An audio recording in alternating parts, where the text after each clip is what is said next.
Okay, hey there, Jensen Preacher again. So, be a little less formal in this one because last time I had like a camera stand and I don't have that now. I am handheld. Um, just watched Rear Window. Great movie. Got my vlog on it. Um, I actually have my little script right there. Just kind of being a little less formal today. But honestly, great movie. If you haven't watched it by now, you definitely should, mostly because it was due.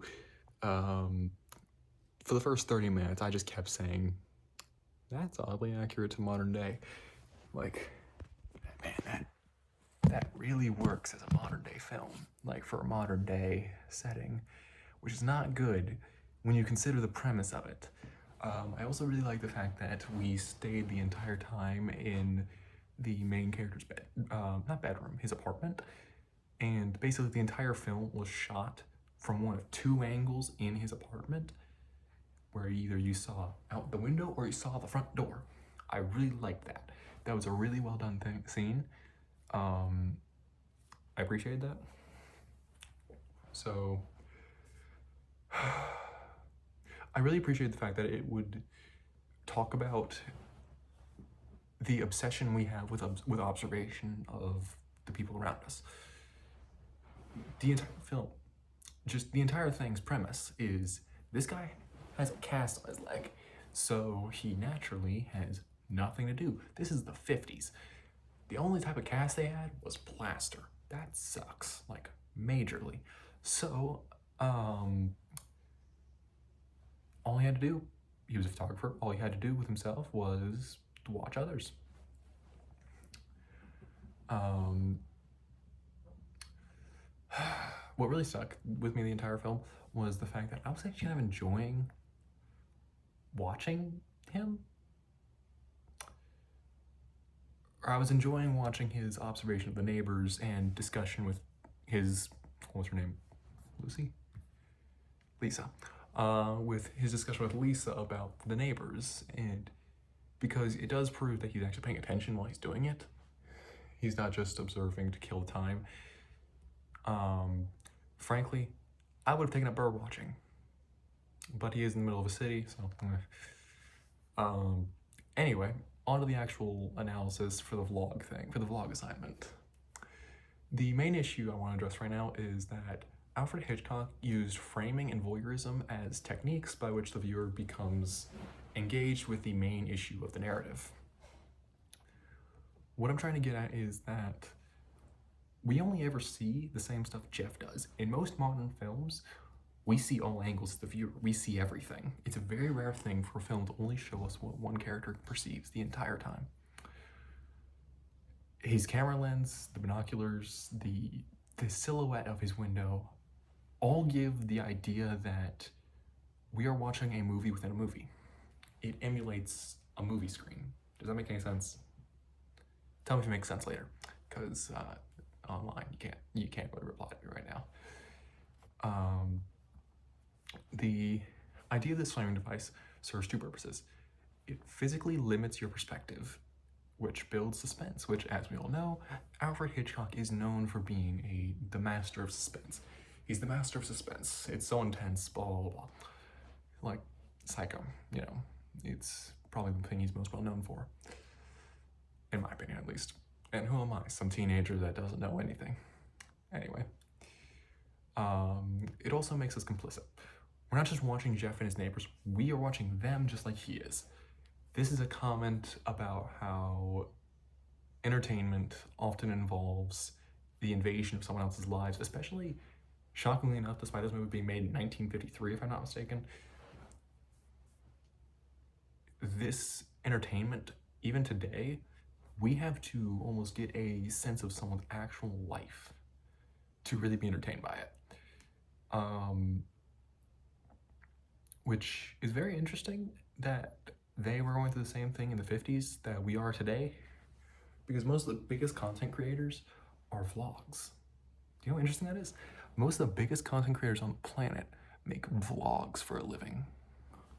Now, ain't that interesting? A little peek into their life.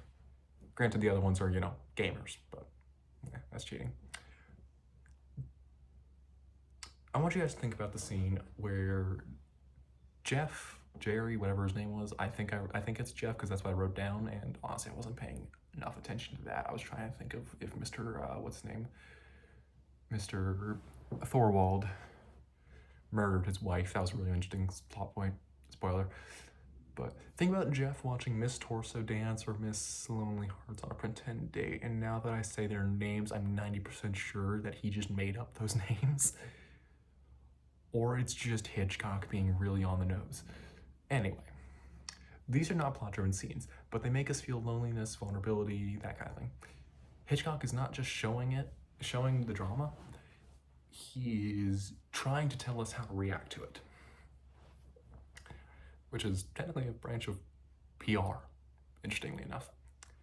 Which is interesting because Jeff is a photographer by trade.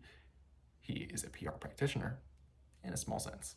Kind of journalism, kind of PR, it's weird. You actually hear him mention that it's his ass on the line if he takes a picture of someone that gets them mad. That's PR practitioner issues. Anyway. The pivotal moment comes when Jeff accuses Mr. Thorwald of murdering his wife. And here, the voyeurism shifts from just being a little curious to actively spying on someone. The morality gets a little bit murky, and they actually ask the question, is it moral to spy on someone without their knowledge in pursuit of justice? Or in pursuit of, I suppose, clarity? I did not write down the actual quote of it because I didn't think about it at first. When I was writing this script, I was like, oh, that was a really good quote. Too bad I can't find it online. And if you guys can, you looked a lot harder than I did. That's not to say I didn't work hard, but you know what I mean.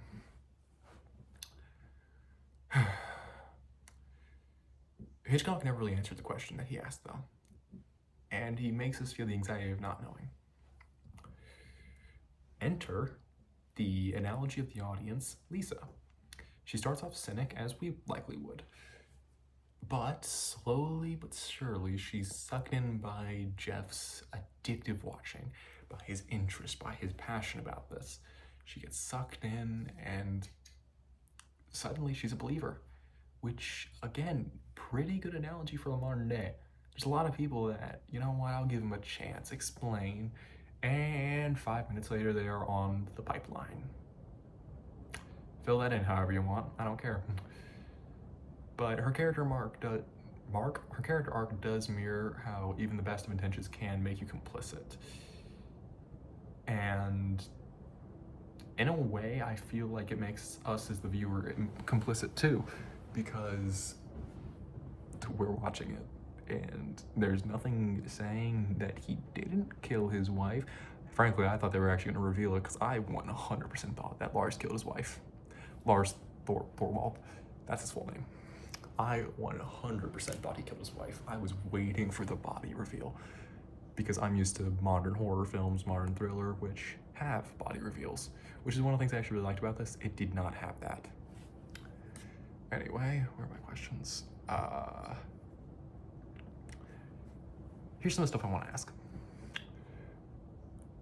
Do any of you guys think that Hitchcock was criticizing us, the viewers, for watching others, or is he just trying to make sure that we are cognizant and aware that we are in fact watching others?